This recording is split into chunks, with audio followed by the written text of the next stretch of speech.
Direct സെല്ലിംഗിൽ എങ്ങനെ നല്ലൊരു കമ്പനീനെ choose ചെയ്യാമെന്നുള്ള രീതിയിൽ നമ്മൾ ഒന്നോ രണ്ടോ വീഡിയോസ് ഇതിനു മുമ്പ് ചെയ്തിട്ടുണ്ട്.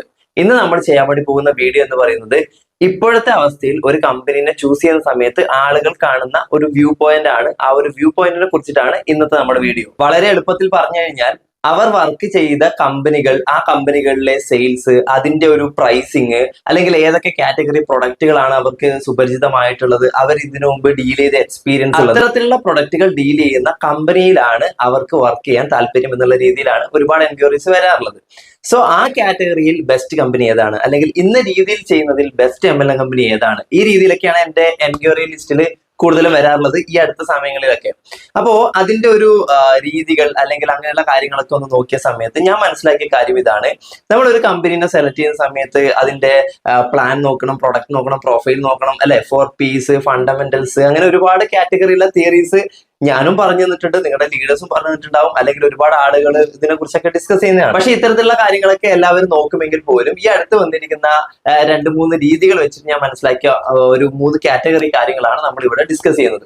ഒന്നാമത്തെ കാര്യം എന്ന് പറയുന്നത് ലക്ഷറി പ്രൊഡക്ട്സ്. അതായത് ലക്ഷറി പ്രൊഡക്റ്റുകളുടെ കമ്പനിയിൽ നിന്നിട്ടുള്ള എക്സ്പീരിയൻസ്, ലക്ഷറി പ്രൊഡക്റ്റുകൾ സെയിൽ ചെയ്തിട്ടുള്ള എക്സ്പീരിയൻസ് ഒക്കെയുള്ള ഒരു ആളെ സംബന്ധിച്ചിടത്തോളം അയാൾക്ക് ഡയറക്ട് സെല്ലിംഗുമായിട്ട് ക്ലബ് ചെയ്ത് പ്രവർത്തിക്കണം, അല്ലെങ്കിൽ അയാൾക്ക് പാർട്ട് ടൈം ആയിട്ടെങ്കിലും ഡയറക്ട് സെല്ലിംഗ് ഇൻഡസ്ട്രിയിലേക്ക് വരണം, പ്രവർത്തിക്കണം എന്നൊക്കെ ഉണ്ടെങ്കിൽ അദ്ദേഹത്തിന് ഏറ്റവും കൂടുതൽ ഇഷ്ടപ്പെടുക, അല്ലെങ്കിൽ അദ്ദേഹത്തിന് ഏറ്റവും കൂടുതൽ എക്സ്പീരിയൻസ് ഉള്ളത് ലക്ഷറി പ്രൊഡക്റ്റുകളാണ്. ലക്ഷറി പ്രൊഡക്റ്റുകൾ എന്ന് പറയുമ്പോൾ പ്രൊഡക്റ്റ് ലക്ഷറി ആവണമെന്നില്ലെങ്കിൽ പോലും പ്രൈസിങ് ആ ഒരു ലക്ഷറി പ്രൊഡക്റ്റിന്റെ ഫീലിംഗിലേക്ക് എത്തിയാലും മതി. എന്ന് വെച്ച് ഗുണനിലവാരം ഇല്ല എന്നുള്ളതല്ല പറയുന്നത്. മെയിൻ ആയിട്ട് എല്ലാവരും പർച്ചേസ് ചെയ്യുന്ന സാധനങ്ങളെക്കാൾ ഉപരി വളരെ ലിമിറ്റഡ് ആയിട്ടുള്ള ആളുകൾ മാത്രം പർച്ചേസ് ചെയ്യുന്ന കുറച്ച് പ്രീമിയം ക്വാളിറ്റിയിലുള്ള പ്രൊഡക്റ്റുകൾ സെല്ല് ചെയ്യുന്ന രീതിയാണ് അവർക്ക് ഇഷ്ടം. കാരണം അവരുടെ എക്സ്പീരിയൻസ് ആ കാറ്റഗറിയിലാണ്. അപ്പൊ ഒരു ഉദാഹരണത്തിന് നമുക്കറിയാലോ, ഇപ്പൊ മാരുതി 800ന്റെ ഒരു സെയിൽ എടുക്കുന്നതും ഒരു ബെൻസ് C ക്ലാസിന്റെ സെയിൽ എടുക്കുന്നതും സെയിൽസ് എന്ന് പറയുമ്പോൾ രണ്ടും സെയിലിൽ പെടുമെങ്കിൽ പോലും അതിൽ കിട്ടുന്ന റിട്ടേൺ ഓഫ് കമ്മീഷൻ, അല്ലെങ്കിൽ അവിടെയുള്ള സാലറി, വേജ് കാര്യങ്ങളൊക്കെ നോക്കിക്കഴിഞ്ഞാൽ കുറച്ച് കൂടുതലാണ്, ഡിഫറൻസ് ഉണ്ട്, നമുക്കറിയാം. ഒരു മാരുതി 800ന്റെ കമ്മീഷൻ എന്ന് പറയുന്നത് 2000 രൂപ മുതൽ ഒരു 5000-ഓ 6000-ഓ കിട്ടുമെങ്കിൽ പോലും ഒരു ബെൻസിന്റെ കമ്മീഷൻ എന്ന് പറയുന്നത് അതിനേക്കാൾ കൂടുതലാണ്. അതിന്റെ ഏകദേശം 10-12 ഇരട്ടി എങ്ങാനും വരും.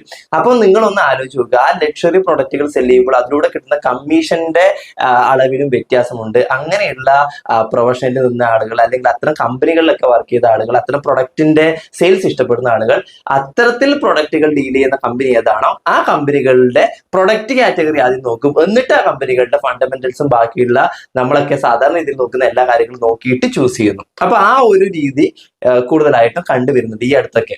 രണ്ടാമത്തെ കാറ്റഗറി എന്ന് പറയുന്നത് വെൽനസ് ഓറിയന്റഡ് കാറ്റഗറിയാണ്. വെൽനസ് കമ്പനികളിൽ വർക്ക് ചെയ്ത എക്സ്പീരിയൻസ്, ഫാർമസ്യൂട്ടിക്കൽ മേഖലയിൽ, ആയുർവേദ ഷോപ്പുകളിലൊക്കെ വർക്ക് ചെയ്തിട്ടും അതിന്റെ പ്രൊഡക്റ്റുകൾ ഡീൽ ചെയ്തിട്ടും ആ പ്രൊഡക്റ്റുകളുടെ ഗുണനിലവാരങ്ങളും കാര്യങ്ങളും ഒക്കെ മനസ്സിലാക്കിയിട്ടും സാധ്യത മനസ്സിലാക്കിയിട്ടും ഒക്കെയുള്ള ആളുകൾ. അപ്പൊ അത്തരത്തിലുള്ള ആളുകൾ കൂടുതൽ പ്രിഫർ ചെയ്യുന്നത്, ലിബിനെ എനിക്കൊരു വെൽനസ് കമ്പനീനെ സജസ്റ്റ് ചെയ്ത് തരാമോ, നല്ല വെൽനസ് കമ്പനി ഇന്ത്യയിൽ ഏതാ ഉള്ളത് എന്നുള്ള രീതിയിലാണ്. അപ്പൊ അവരുടെ ജോബ് കാറ്റഗറി, അവരുടെ പ്രീവിയസ് എക്സ്പീരിയൻസിൽ അത്തരം കാര്യങ്ങളായിട്ട് മിങ്കിൾ ചെയ്തുകൊണ്ട് അവർക്ക് ഒന്നും കൂടെ സ്യൂട്ടബിൾ ആയിട്ട് സെല്ല് ചെയ്യാൻ വേണ്ടി ഈസി ആവുന്നത് വെൽനസ് റിലേറ്റഡ് ആയിട്ടുള്ള കാര്യങ്ങളിലാണ് എന്നതാണ് ഞാൻ മനസ്സിലാക്കുന്നത്. ചോദിച്ചപ്പോഴും അങ്ങനെ തന്നെയാണ് പറഞ്ഞിട്ടുള്ളത്. അപ്പൊ നല്ലൊരു വെൽനസ് കമ്പനീനെ ഫൈൻഡ് ഔട്ട് ചെയ്യും, എന്നിട്ട് അതിന്റെ ഫണ്ടമെന്റൽസും ബാക്കിയുള്ള കാര്യങ്ങളും ഒക്കെ നോക്കും. ആദ്യം നോക്കുന്ന പ്രൊഡക്റ്റും അതിന്റെ ക്വാളിറ്റിയും അതിന്റെ റിസൾട്ട് ഒക്കെ ആയിരിക്കും. എന്നിട്ടാണ് ബാക്കിയുള്ള കാര്യങ്ങളൊക്കെ നോക്കിയിട്ട് ഓക്കെ ആണെങ്കിൽ അവരായിട്ട് അസോസിയേറ്റ് ചെയ്ത് മുന്നോട്ട് പോകുന്നു. മൂന്നാമത്തെ കാറ്റഗറി നമ്മളുടെ മാർക്കറ്റിൽ 90% ഉള്ള കാറ്റഗറിയാണെന്ന് നമുക്ക് പറയാൻ വേണ്ടിയിട്ട് പറ്റും. അതായത് 90% എന്ന് പറയുമ്പോൾ നോർമൽ ആയിട്ടുള്ള ആളുകൾ, അഥവാ ഇങ്ങനെയുള്ള ലക്ഷറി ഐറ്റംസ് കാര്യങ്ങളൊന്നും സെല് ചെയ്തിട്ട് എക്സ്പീരിയൻസ് ഇല്ല, അങ്ങനെയുള്ള കമ്പനികളിൽ വർക്ക് ചെയ്ത എക്സ്പീരിയൻസ് ഇല്ല, അല്ലെങ്കിൽ താല്പര്യമില്ല, അല്ലെങ്കിൽ വെൽനസ് ഓറിയന്റഡ് ആയിട്ടുള്ള പ്രൊഡക്റ്റുകളിലോ കാര്യങ്ങളിലോ താല്പര്യമില്ലാത്തവർ, അല്ലെങ്കിൽ അതിനൊന്നും ട്രസ്റ്റ് ചെയ്യാത്ത ആളുകൾ, അല്ലെങ്കിൽ അങ്ങനെയുള്ള എക്സ്പീരിയൻസോ കാര്യങ്ങളോ ഒന്നും തന്നെ മുൻകാലങ്ങളിൽ ഇല്ലാത്ത ആളുകൾ, ആ രീതിയിലുള്ള കമ്പനികളിൽ ജോലി ചെയ്യാത്ത ആളുകൾ.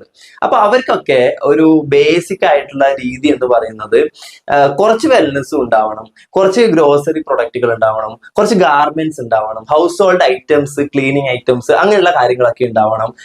ആ രീതിയിലുള്ള ഒരു ഓൺലൈൻ ട്രെൻഡും കൂടെ കണക്ട് ചെയ്തിട്ട് പോകുന്ന കമ്പനികളിൽ ഇതാണ് അവർക്ക് ഏറ്റവും കൂടുതൽ വേണ്ടത്. അപ്പൊ നോർമൽ ആയിട്ടുള്ള ആളുകൾ ഇതെല്ലാം കൂടി വരുന്ന ഒരു കമ്പനീനെയാണ് സജസ്റ്റ് ചെയ്യുന്നത് എങ്കിൽ പോലും വെൽനസ്സിൽ മാത്രം കോൺസെൻട്രേറ്റ് ചെയ്യുന്ന ആളുകളുണ്ട്, ലക്ഷറി ഐറ്റംസിൽ മാത്രം കോൺസെൻട്രേറ്റ് ചെയ്ത് പ്രവർത്തിക്കുന്ന ആളുകളുണ്ട്, മാർക്കറ്റിൽ അല്ലെങ്കിൽ അങ്ങനത്തെ കമ്പനിയിൽ മാത്രമേ എനിക്ക് വർക്ക് ചെയ്യാൻ പറ്റുള്ളൂ.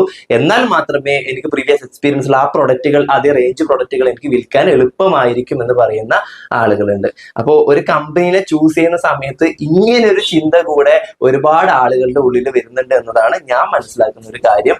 ഈ അടുത്ത് വന്നിരിക്കുന്ന ഒരുപാട് മെസ്സേജുകൾ നോക്കുമ്പോൾ അങ്ങനെ തന്നെയാണ് മനസ്സിലായത്. അപ്പൊ ഞാൻ മനസ്സിലാക്കിയ ഒരു ഇൻഫർമേഷൻ ജസ്റ്റ് നിങ്ങളുടെ അറിവിന് വേണ്ടിയിട്ട് ഷെയർ ചെയ്തെന്ന് മാത്രം. നിങ്ങൾ എങ്ങനെയാണ്, ഏത് രീതിയിലാണ് ഒരു കമ്പനീനെ സെലക്ട് ചെയ്യുന്നത്? അല്ലെ നിങ്ങളുടെ ആഗ്രഹങ്ങൾ, നിങ്ങളുടെ രീതികൾ ഇതുമായിട്ട് എന്തെങ്കിലുമൊക്കെ ബന്ധമുള്ള രീതികളും കാര്യങ്ങളൊക്കെ ആണോ? അങ്ങനെയാണോ നിങ്ങൾ ഒരു കമ്പനിയിലേക്ക്, ഇപ്പോൾ വർക്ക് ചെയ്യുന്ന കമ്പനിയിലേക്ക് വന്നത് എന്നത് തീർച്ചയായിട്ടും നിങ്ങൾക്ക് ഇവിടെ കമന്റ് ചെയ്ത് അറിയിക്കാം. അടുത്തൊരു വീഡിയോ വീണ്ടും കാണാം.